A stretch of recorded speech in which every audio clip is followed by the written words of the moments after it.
아까 정계선 재판관 말씀하셨다시피 어제 한덕수 총리 건에서 나홀로 인용 판단을 내렸습니다. 여당에서는 정계선 재판관의 정파성을 문제 삼고 있는데요. 검사 출신인 조응천 전 의원이 이런 분석까지 내놨습니다. 피청구인에 대한 탄핵소추 의결 후 대통령의 권한을 대행하게 된 기획재정부 장관이 이인의 재판관을 임명한 것을 피청구인에게 유리한 사유로 삼을 수는 없고 현재 재판관 1인의 미임명으로 인한 헌정질서의 위기도 피청구인으로부터 비롯된 것입니다. 그 위반의 정도가 파면을 정당화할 수 있을 정도로 중대합니다. 그렇다면 이 사건 심판 청구는 이유 있으므로 피청구인을 파면하여야 합니다. 정계선 재판관은 헌법재판관 미임명뿐만 아니고 상설특검 후보자 추천 의뢰하지 않은 거 그것까지도 포함을 시켰죠. 헌법재판관 미임명 같은 경우는 정계선 재판관 자기 자신의 문제이기도 했거든요. 상설특검을 후보를 추천 의뢰하지 않은 것은 한덕수 대행 자신이 비상계엄의 공모, 묵인, 방조 했다는 혐의가 있는데 그거 덮으려고 또 안 한 거다. 네. 그런 증거가 과연 그 기록 중에 있었을까요? 그걸 그렇게 단정을 하더라고요. 그러니까 사감이 엿보인다 이거죠. 이동화 의원님, 이건 뭐 조응천 전 의원의 주장이긴 합니다만 재판관을 임명하지 않은 건 본인 문제다. 뭐 이해충돌 성격도 있기 때문에 이런 사감이 엿보인다 이런 판단에 대해서 어떻게 받아들이세요? 저건 너무 작은 짜잘한 공격이라고 봅니다. 그건 아니죠. 만약에 정계선 재판관님 말이 아니라 다른 재판관님, 김복형 재판관님의 말대로라면 헌법재판소는 아무도 임명당하지 않을 가능성이 있습니다. 대통령의 권한을 너무나 폭넓게 해석을 하기 때문에 결국 대법원장이 추천해도 대통령이 임명을 해야 되고요. 대통령 스스로가 또 3인 임명해야 되고요. 국회 추천 3명도 대통령이 임명합니다. 그러면 대통령이 임명을 안 해도 된다라는 저런 논리이기 때문에 헌법재판소가 사실상 있지만 사라지는 효과입니다. 그러니까 완전히 헌법에서 헌법재판소를 지우는 효과를 가져와요. 만약 김복형 재판관님 말씀대로라면 실제로는 지금 의미가 없는 거예요. 그러니까 그게 과연 가능할까요? 근데 그래서 헌법에서 정하고 있는 이 기구로 만들어 놓은 것이고 국회 추천, 대법원장 추천, 대통령 추천, 견제와 균형을 통해서 헌법재판소가 구성되도록 한 것이고 그것이 3권 분립의 이 원칙으로 자리 잡고 있는 것인데 이 자체를 형해화시키는 거예요. 그래서 정계선 헌법재판관의 저 의견이 저는 나름 그게 훨씬 더 타당하다고 생각합니다. 왜냐하면 임명을 안 하는 순간 스스로들의 정당성이 사라지잖아요. 그래서 파면하지 않는, 그래서 위법도 하지 않고 위헌도 하지 않다라는 저 판단을 내린다면 그러면 어떡하죠? 앞으로 헌법을 누가 심리를 하죠? 이런 문제, 자기 부정의 성격이 있기 때문에 이 지점에서는 저는 대단히 부적절했다고 보고요. 앞으로도 이런 방식으로 만약에 판결이 나와서 아무것도 결정할 수 없는 상황으로 된다라고 한다면 헌법에서 헌법재판소가 사라질 날이 멀지 않았다 이렇게 생각을 합니다. 그렇습니다. 누구도 자기 사건의 재판관이 될 수 없다는 것은 만고불변의 진리입니다. 어떻게 자기를 임명했는지 여부에 대한 판단을 스스로 저렇게 합니까? 정말 염치가 있다라고 하면은 본인이 재척 깊이 회피를 해야죠. 그런데 본인과 관련된 것과 관련해 가지고 있는데 재척 깊이 회피는커녕 이제는 임명 거부에 있는 것이 당신 파면이야. 이런 식으로 탄핵한다는 것은 그렇기 때문에 지금 조응천 개혁신당 전 민주당 의원이 이건 사감이 엿보인다는 것은 너무나 그 합당한 판단이다라고 생각을 합니다. 그러면서 기록 어디에 그런 어떤 단정할 수 있는 증거가 있느냐라고 하지 않습니까? 실제 이번에 어떻게 했습니까? 실제 이번 같은 경우에도 파면을 할 만한 그리고 특히 이제 가장 중요하다고 할 수 있는 민주당이 주장하는 내란과 관련되는 공모했다는 증거가 없다고 판단했어요. 그런 그 증거도 없는데 어떻게 탄핵 막기 위한 어떤 그런 부분이라고 이런 것들이 단정할 수 있는 증거가 어디 있냔 말이에요. 7명은 일치해서 그렇게 이야기하는데 무슨 근거로 본인으로 홀로 파면을 합니까? 그렇기 때문에 지나친 정파적인 것이고 본인과 직접적 이해관계가 있는 부분과 관련해 가지고 재척 깊이 회피하지도 않으면서 오히려 홀로 파면해야 된다는 의견.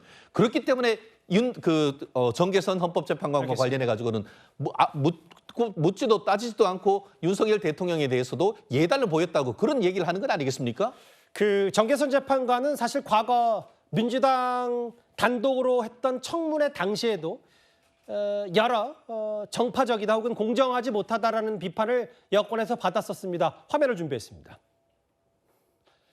만약 대통령이 이런 한계에 벗어나 국민의 기본권을 침해하는 행위를 할 경우 이는 위법 행위에 해당한다고 생각하십니까? 가정적으로 말씀드리겠습니다. 만약에 대통령이 그런 의무를 침해하고 위헌 위법적인 행위를 했다면은 당연히 그러합니다. 군대와 경찰을 투입하여 국회의원들의 국회 출입을 무력으로 막은 것은 헌법상 근거가 없는 위법 행위라고 보이는데 이에 대하여 어떻게 생각하십니까? 저도 그 이후에 헌법을 확인을 했는데 비상계엄을 선포하는 경우에도 국회에 대한 어떤 조치를 할 수 있는 규정은 없었습니다.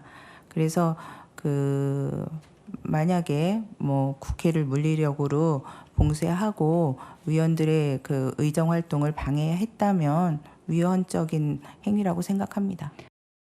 공정성 문제가 쟁점이 있어요. 후보자님의 부군이 지금 법무법인에 소속돼 있는데 그 법무법인이 지금 탄핵 소추인단에 참여를 하고 있단 말이죠. 그 재판관이 공정한 재판을 하기가 좀 어렵지 않겠냐 이런 우려가 있다는 거예요. 우리 남편이 저기에 참여하는 것도 아니고 우리 남편이 소속된 법인이 거기에 참여하는 것도 아닙니다. 정계선 재판관이 후보가 된 지 한참 됐어요. 네. 그러면 그 남편이 그런데 정치적으로 오해받을 만한 행동을 하지 말아야죠. 김준우 대변인, 뭐 여권에서 하는 얘기니까 뭐 반론도 좀 듣고 싶은데 뭐냐면 이 탄핵 심판이 길게 잊었을 때 보수 여권에서 가장 공격 대상은 문영배 대행이었단 말이죠. 뭐 특정 연구에서 가장 본인이 왼쪽에 있다고 자처할 정도로. 근데 문영배 대행도 어쨌든 일부에 대해서 기각 판정을 내렸는데 나홀로 인용한 정계선 재판관의 정파성 문제 있는 거 아니냐. 이 발언은 어떻게 들으셨어요? 저는 저런 표현들은 상당히 문제 있다고 봅니다. 소수 의견을 내면 무조건 정파적인 것입니까? 지금 이번에 소수 의견을 내신 분이 이 정계선 재판관 한 분밖에 안 계십니까? 오히려 지금 김복형 재판관도 소수 의견 내신 거 있지 않습니까? 그러면 이렇게 양측의 그 주장을 소신으로 내면 이것은 정파적인 것입니까? 이렇게 해석하는 것 때문에 이 헌법재판소에 대한 신뢰도가 낮아지고 있다. 저는 그렇게 보고 있고요. 지금 이 정계선 재판관 같은 경우에 뿐만 아니라 다른 재판관님들도 다 마찬가지입니다. 다른 헌법재판을 하는 과정 속에서 소수 의견이 또는 개별 의견이 중요한 이유는 여러 가지로 다양성 있는 법 해석이 가능하기 때문에 그러한 부분들도 기록해 두는 것이고요. 다음에 똑같이 또 그런 상황들이 되었을 때 과거에는 소수 의견이었지만 그것이 또 어느 이 사회의 변화라든가 이런 것들 때문에 다수 의견로 돼서 새로운 법 체계가 만들어지는 이런 것들에 대한 기록이 있는 것인데 소수 의견을 냈다고 해가지고 정파적이다 이렇게 공격을 한다면 앞으로 어느 누가 소수 의견을 낼 수 있을까? 저는 그 부분에 대해서는 굉장히 우려를 갖고 있다 이런 말씀 좀 드리고 싶습니다. 헌법재판관, 극각으로 갈린 2명의 재판관을 심층적으로 분석해봤다면요. 잠시만요. 속보가 들어왔는데 민주당이 천막당사에서 뭔가 더 하나 결정을 한 것 같아요.